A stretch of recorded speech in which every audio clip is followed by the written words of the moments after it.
gentlemen, everyone, welcome back once again to Vicious Rants, and of course I'm your host, your YouTube Messiah and often imitated, never duplicated superstar Tim Vicious, and we are going to go over Backlash this week. Was in Chicago. Normally I got issues with Chicago because, you know, they always keep, no matter what, they somehow wind up finding a way to go and do the fucking CM Punk chants. But, not gonna lie, they didn't do that this time. And if they did, I didn't hear it, so I'm thankful on that part. Hopefully they're starting to learn their lesson, you know? Now, either way, all in all score for Backlash, I would give it an 8.5, teetering towards a 9. You know? And I'm not sure, but I'm pretty sure that's actually the highest that I've given it on here, you know? My memory ain't exactly the best, so if some of y'all want to go and take a look at some of the past episodes and see, you know, feel free to let me know in the comments or on my Twitter at TimVicious. But either way, first matchup, pre-show, Aiden English, Ty Dillinger, picking up where they left off on SmackDown. And, you know, it had a nice feel. It had a nice feel for the match. I mean, you guys, when I say a nice feel, both guys got good chemistry with each other. I mean, the match itself, it felt like a pre-show match. But these guys got good chemistry with each other. You know, would like to see these guys get a chance to have a real opportunity with each other in the ring and get told, you know what, you two are going to make a 15 or 20 minute match. You know, go out there and make me proud. And, you know, something like that. English, he was pretty much in control for the most part on it, but, you know, that's to be expected with him right now. And gotta say though, like Aiden English, however, I am not really happy with the fact that they're making him be a crybaby now at random points in time. You know, the guy showed loads of talent when he was in NXT, still shows loads of talent now. It's just, you know, needs that right opportunity to highlight it. I mean, hell, I forgot how good of a singer he was until he started doing this bit, saying he was the maestro of mayhem, the Rembrandt of Rampage, and shit like that. But either way, match wound up coming to an end. Dillinger wound up hitting the tiebreaker out of nowhere on him, got the 1, 2, 3. That was that. But, you know, definitely happy for Ty Dillinger more so than anything. Guy spent pretty much, I think, like 15 fucking years just in developmental alone, you know. And with Ty now up on the main roster, I think it's now safe to say that all of Dusty Rhodes' kids from developmental have now made it to the main roster. Or, dare I say, the ones that stayed within the company. But either way, first matchup on the pre-show, Dolph Ziggler versus Shinsuke Nakamura, and crowd was eating out of Nakamura's hands the entire time. It was just so great. The one thing that was really missing more than anything, Mauro Ranallo, definitely, because nobody can call it strong style type commentary, you know, in the company, and he's desperately needed for this, you know. He could put Nakamura, not so much himself, but his fucking moveset over, you know, and find a nice educated way to educate the fans on what strong style is, you know.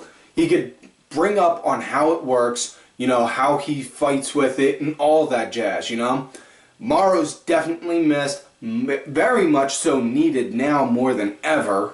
And I'm not going to get into that whole fuck JBL, fire him bullshit, because, you know, my views on him are my views on him, y'all views on him are y'all views on him. Not saying I agree or disagree with JBL. I'll save that for another time if any of y'all want to talk to me on it, though. Either way, back to this match. It had a real nice opening, you know, to it, you know.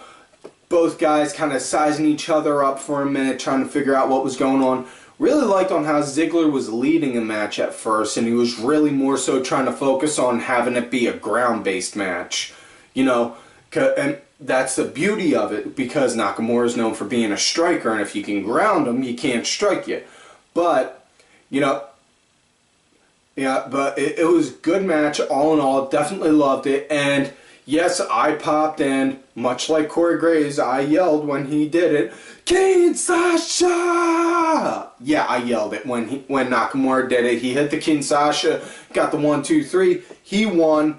Definitely hoping at some point down the road. Now, I don't really believe much on the dirt sheets. I take it to a grain of salt. But according to the dirt sheets, word is that WWE is looking to make Nakamura the John Cena of SmackDown, so to say.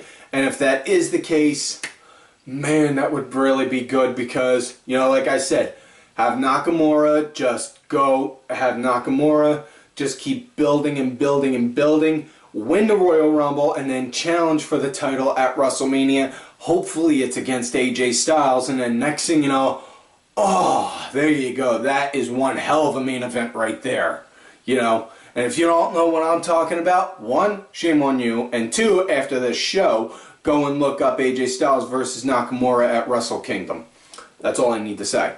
Now, either way, next matchup, it was tag team match for the tag titles, Breezango versus the Usos, and I absolutely love this, and because Tyler Breeze, man, he's fucking showing that he's got layers on his character, man.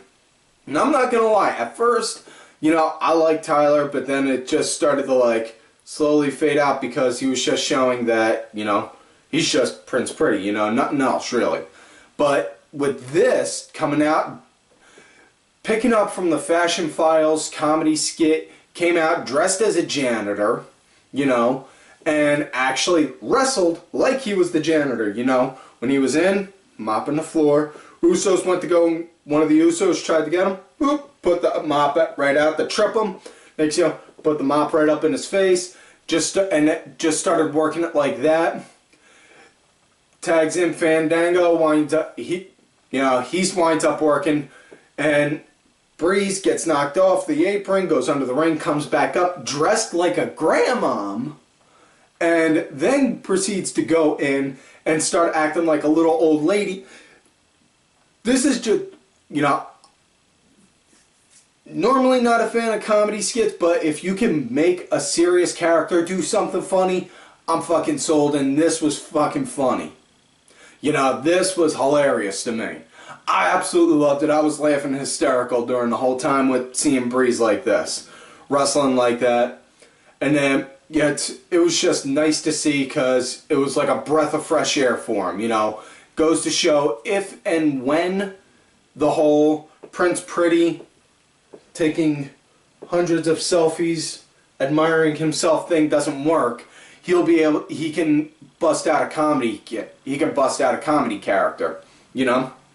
But either way, Usos started to pick up the advantage after a little bit. They actually ripped the dress off of Tyler Breeze and then hurled it right at JBL. And for some odd reason, Byron Saxton knows that it's exactly JBL's size. Why, I don't know, and I'm kind of afraid to ask. But either way, you know, I mean, Breeze, you know, I still can't get over on how Breeze was, though, because in a way, he kind of reminded me of, like, Yano from New Japan, just that, like that being serious but not really being serious kind of feel. Like,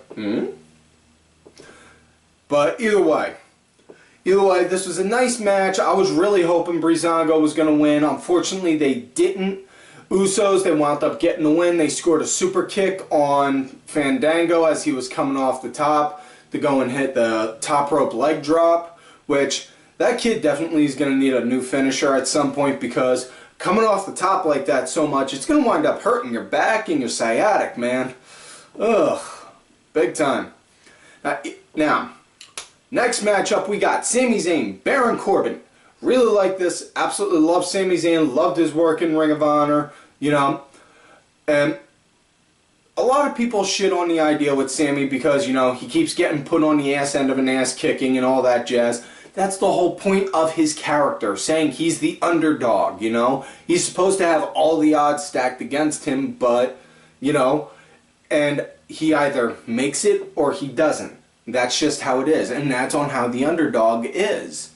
You know, so it works for him. And I absolutely freaking dig it. It makes perfect sense, you know? Because, I mean, I grew up with dudes like, seeing dudes like that my entire life. You know? That just always had that idea of, it ain't about on how hard I can get hit, how hard I hit. It's on how hard I can get hit and get up and ask for more. And that's pretty much on how Sami works. Now, anyways, back to this match. As far as what this match goes, Corbin, he was just really powering over Sami. You know, wound up targeting Sami Zayn's lower back. It was a good idea, you know, and it was nice to see, you know. Always like seeing, like, and I bring this up a lot. You know, if you're in a match, target one specific spot. Next match up after that, do not target that spot. You know, now I'm not saying that in the other previous matches anyone was targeting anything, but what I'm saying is they targeted Sami's back, which is good. Next matchup after that, target something different like a hand or a shoulder or a knee. You know, things like that. You know, just work different parts. That way you don't wind up selling the idea of, oh, well, everyone's going to wind up hitting the back. You know? But Sami, he started him out a small comeback, but it was pretty short-lived. Baron, he was pretty much like, you know, I mean, it had a nice back and forth feel to it, but it felt more like Corbin was kind of steering it, and I'm not sure if Sami was letting him or if Sami was just like, all right, now do this, now do this, now do this, now do this. You know, kind of like that. But either way, match wound up coming to an end when Corbin, he went to go and hit Zayn. Sami, he wound up popping him with a boot to the face, and then which gave him enough distance to go and get a running charge and hit the hell of a kick, and then got the 1, 2, 3. That was that. And next up, we got trios tag team women's action. Carmela, Tamina, and Natty going up against Becky, Charlotte, and Naomi. And yeah, this had a nice start to it with everyone, and I mean everyone, all 6 of the girls, going in there at one point, getting a chance to, you know, show the crowd what they can do, instead of just like, you know, having 2 or 3 of them in and then having one or the other get the illustrious hot tag or the, uh-oh, this one just got tagged in, business is picking up kind of feel. You know, it didn't have that, which was nice. You know, Naomi was pretty much the team punching bag in this match, though. You know, and not quite sure on how I feel on that, considering that she's supposed to be the champion, you know. I mean, you know, but yeah, sorry, I'm getting myself jumbled up and fucking slipping. Sorry about that. Anyways, Becky Lynch wound up getting a hot tag. She came in, started clearing house. Natty wound up getting in there, though, eventually, and wound up popping in the sharpshooter on her, and Becky wound up tapping out on that. Now, one thing, though, fucking Natalya seriously needs to work on her sharpshooter, because, I mean, for crying out loud, The Rock does a better sharpshooter than her. And that's saying something. For fuck's sake, your uncle is the man who pretty much pioneered that move, and you're telling me you can't do it.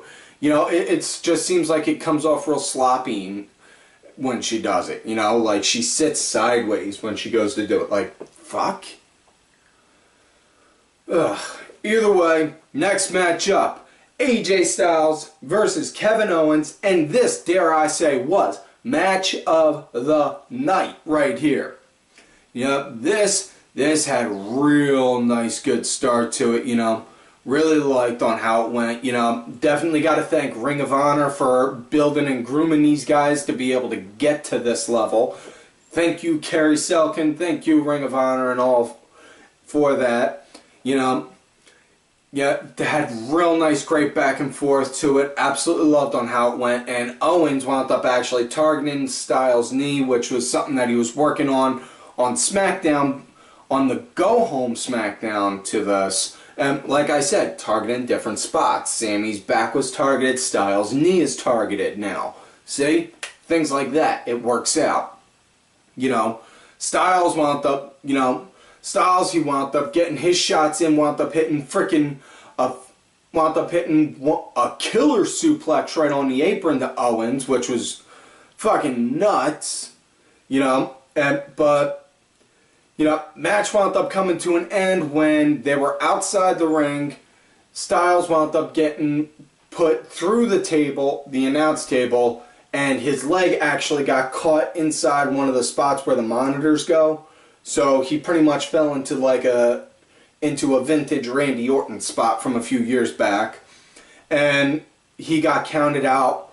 So Owens won via countout. Can't say I'm necessarily happy about on how the ending went, but glad to see that it can help stretch out the story so that way we can get a rematch down the road. You know? Next up after that, we got Luke Harper versus Eric Rowan. And the crowd was kind of mild for this one, you know? And I'm not saying... normally I'll complain about, like, you know... It was like a matter of, should this match really be after this one? Or, you know, because, I mean...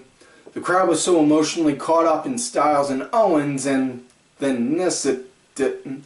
You know, I don't know. If it was me, I would have put Harper and Rowan before Styles, you know, after the women's match, but before Styles and Owens, you know. But either way, Rowan, he was pretty much assaulting Harper the entire for the match, but Harper, he wound up coming back. He was hitting him hard, hitting him heavy. Luke Harper, absolutely loved, you know, hope this guy gets pushed to the freaking moon and back. You know, for a guy that's like almost 7 foot and damn near 300 pounds, he floats around just like one of the cruiserweights. You know, throw out super kicks with the best of them. He can fly through the ring. You know, the guy can work. Not only that, the guy can work. The guy can work in the ring, and the guy can cut a promo with the best of them. Whether it's a nice serious one, or one of those kind of dark, creepy, mysterious ones. You know? It just, the guy has that skill. You know? He has the it factor. Everything that's needed for a main shot. You know, he just needs that platform. And I pray he gets that at some point. SmackDown's been doing that a lot, you know. They're giving us guys that we never thought would be main eventers, and, you know, or felt that they should be main eventers, and are giving them that chance to perform on that level. So hopefully SmackDown, you know, they'll do that with them down the road. Match came to an end though when Harper wound up hitting Rowan with a discus clothesline of his, but it did look a little sloppy and botchy because he did get the spin. But instead of hitting him with the clothesline like this, it was kind of like the forearm, like he didn't get a chance to pop his arm out all the way, and it was like that, you know. But either way, next up now, it's the main event of the night. The Maharaja, Jinder Mahal, going up against Randy Orton. And this one I was looking forward to more so than anything because this was a real great chance for Jinder to shine. And I brought up before on how this could be a real big springboard for him. Now, even before the bell rang, Randy wound up attacking Jinder, wound up beating the snot out of him for like a good minute and a half, 2 minutes outside the ring before they got in the ring. And then, ref went over to him, was like, you okay? You okay? Can you fight? Can you fight? Rung the bell, and then they started the match. And Jinder, he started to mount a small comeback on him, you know, but Randy, for the most part, was in control of the match, and, you know, rightfully so, you know, I mean, the way Jinder's been getting built lately, he constantly kept, you know, beating Randy down, slamming him down, you know, knocking the shit out of him. So it makes sense that Randy would come off more so as the aggressor in the match, you know. Now, one thing, though, really freaking did not like was when the Bollywood boys, the Singh brothers, they wound up having to go and make their interference in. You know, Randy, he took out the one and then gave a suplex to the other, but instead of him landing on the table like, boom, like that, no. He went and flipped all the way around, and then you just see Randy like, fuck, man. I mean, understand, sometimes you get caught up in the moment, but for somebody that's so, you know, has such a strong work ethic about wanting to work safe, you know, I mean, for crying out loud, man. No need to do that kind of shit. But either way, match came to an end when after he did that, he hooked both of the Bollywood boys up, hit them with the draping DDT, and then Jinder wound up coming in, hooked in the Cobra Clutch, hit him with the Colossus, got the 1, 2, 3. So Jinder Mahal is now the new WWE World Heavyweight Champion. So get ready to see a whole lot of pissed off Smarky McSmarkertons on that. And pretty soon, yeah, we're going to wind up seeing a whole lot of pissed off Smarks on that. And I'm personally all happy for this because, like I said before, Jinder, he wins this, holds it until SummerSlam, drops it to Styles, and then Styles holds it, and then hopefully, like I said, then at WrestleMania we get Styles versus Nakamura for the title. That would just be great right there, but either way, happy for Jinder on this. He is now the 50th WWE World Champion. Couldn't be happy for you on that part. Well, that is it for this week's show, folks. So please do not forget to like the video, subscribe to the channel, go back, watch some of the other episodes. Look for me on my Twitter at TimVicious. Make sure you also look for my other account, Tim_Vicious. I am also out there on that Facebook gimmick, Tim Ash. Also, folks, do not forget to follow all of these cool-ass cats right here on Twitter. Axel Mulligan, make sure y'all check out Axel's newest project, Wrestling Review, where they talk about British and European wrestling. Sunday Segway, Simply Sabrina, Cranky Asshole, and _the book. My executive producer, Oliver Ben, who provides the music for this week's show. Make sure y'all check it out. It's on iTunes, Spotify, and such. Details are in the description. Also, hit him up on his Twitter, so that way you can get one of these Ollie Rewind shirts. Show some support to the man, as well as my clients, Bronx Bitch Forever. And folks, like I always tell you, you love me great, you hate me.